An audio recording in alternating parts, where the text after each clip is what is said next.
दोस्तों सब्सक्राइब कीजिए हमारे YouTube चैनल कथा संचार को और साथ में बेल आइकॉन को जरूर से प्रेस कीजिए लेटेस्ट हिंदी कहानियों के लिए।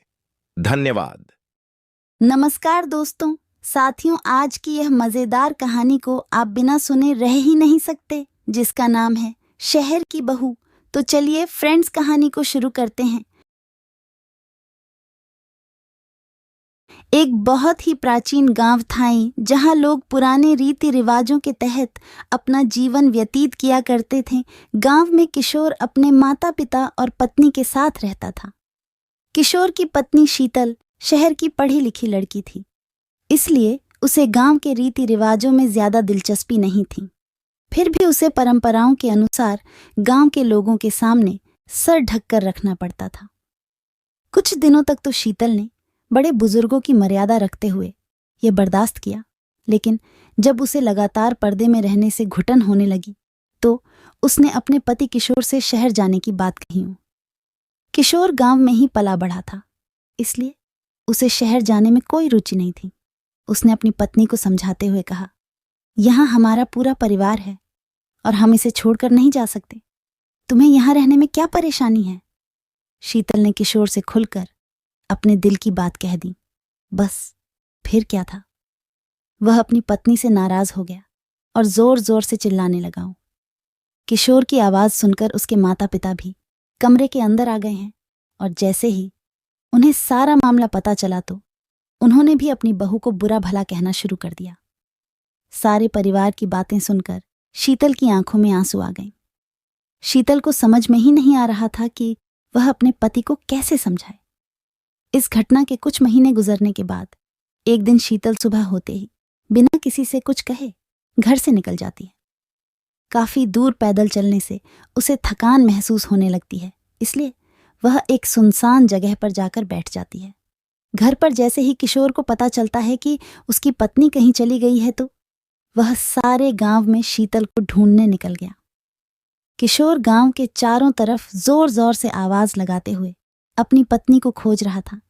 जब वह कहीं दिखाई नहीं दी तो सभी की चिंताएं बढ़ने लगती है, लेकिन इसी बीच एक बुजुर्ग व्यक्ति गांव वालों से आकर बताता है कि इस गांव की एक महिला रास्ते में एक सुनसान जगह पर अकेली बैठी है। यह बात सुनते ही किशोर तुरंत उसी तरफ दौड़ लगा देता है। किशोर को भागता देख गांव के लोग भी उसके पीछे भागने लगते हैं। जैसे ही किशोर शीतल के नजदीक पहुंचा, उसे देखते ही उसके होश उड़ गए, क्योंकि शीतल अपने बिखरे बालों के साथ मिट्टी से खेल रही थी। शीतल को ऐसी स्थिति में देख गांव वालों को लगा जरूर यह कोई भूत बला है जो शीतल के पीछे पड़ गई है।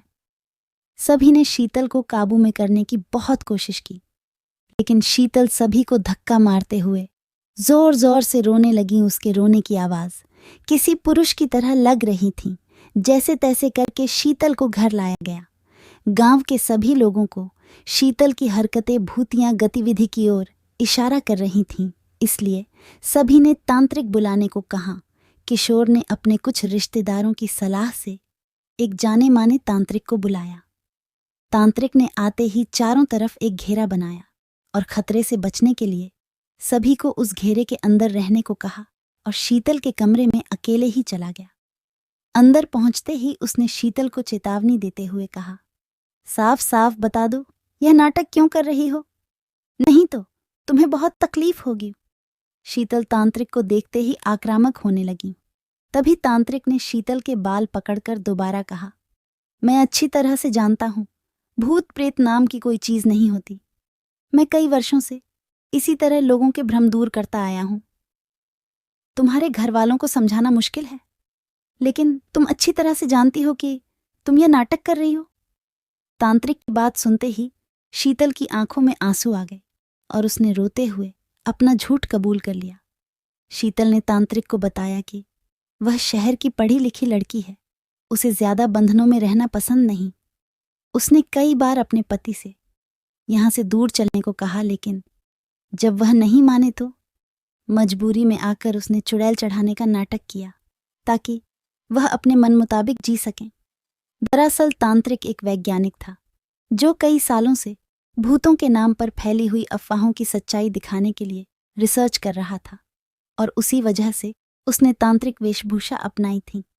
उसने शीतल को सबके सामने चुड़ैल की हकीकत बताते हुए माफी मांगने को कहा। जैसे ही गांव वालों को पता चला कि शीतल अपने परिवार के सामने सिर ढकने से बचने के लिए चुड़ैल का ड्रामा कर रही थी, तो उन्हें आज से पहले गांव में हुई सभी भूतिया घटनाओं पर संदेह होने लगा।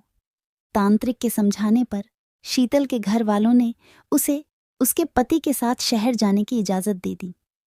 तांत्रिक की वैज्ञानिक सोच ने लोगों में भूतों के प्रति फैले अंधविश्वास को गहरी चोट दी थी, लेकिन यह तो सिर्फ एक शुरुआत थी और इसी के साथ यह कहानी खत्म हो जाती है। दोस्तों, यह कहानी आपको कैसी लगी, कृपया हमें कमेंट बॉक्स में अपनी राय अवश्य बताएं। वीडियो को लास्ट तक देखने के लिए धन्यवाद।